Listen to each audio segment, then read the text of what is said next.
International students shunned from local nightclubs. Royal approval ahead of maiden voyage. And in sport, Winchester City progress after a dramatic shootout.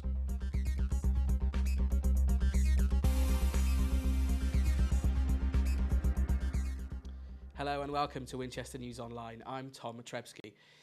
Winnow has learned that many international students here at the university are being turned away from nightclubs in the city because their foreign forms of identification are not sufficient, with most clubs requiring a holographic form of ID.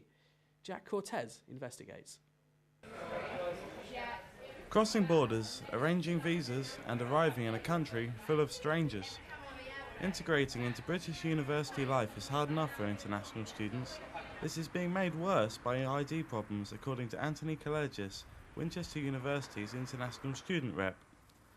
Due to differences between every nation's ID, it is common for some students to be denied entry to clubs, pubs and venues. I'm having some issues, for example, with my Greek ID.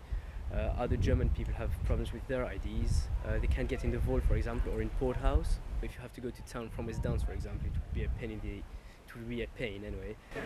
Another problem is the risks involved in taking a passport out with you when you rely on it for visas, proof of rights to be in the UK, and to get home and visit family.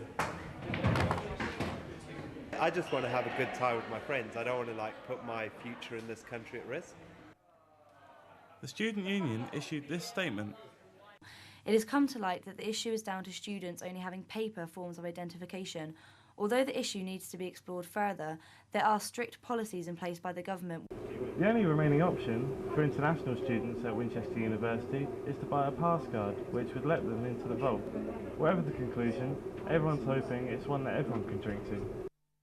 The student union is appealing for students to demonstrate against proposed tuition fee rises. According to the coalition government, these rises are inescapable, despite Vince Cable's pre-election promises. Julie Cordier reports.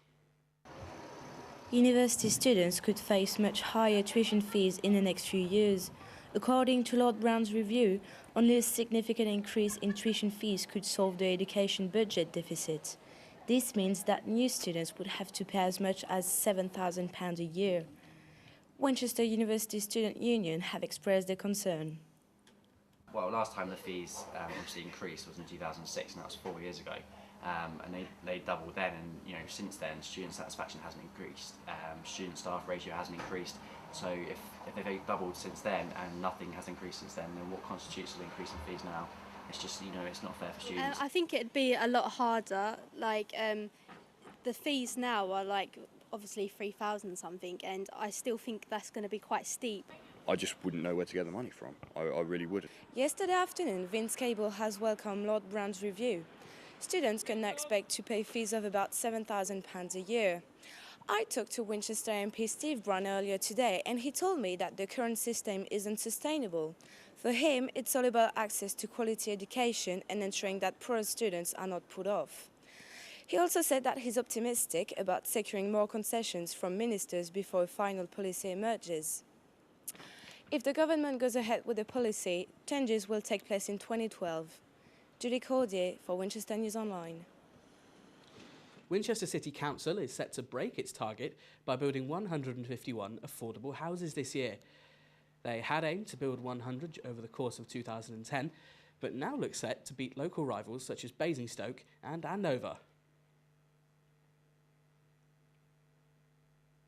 Councillor Lucille Thompson, portfolio holder for communities, outlined the plans for the initiative. A mixture of socially rented housing that a housing association will provide. Some will be shared ownership, and some will be low-cost sale on the open market. In other news, the Queen drew a large crowd to Southampton's Guildhall on Monday. For a quiet afternoon evening of bridge. I name this ship Queen Elizabeth. May God bless her and all who sail in her. Her Majesty was on official business naming the new cruise ship, Queen Elizabeth. The ship, en route to the Mediterranean, set sail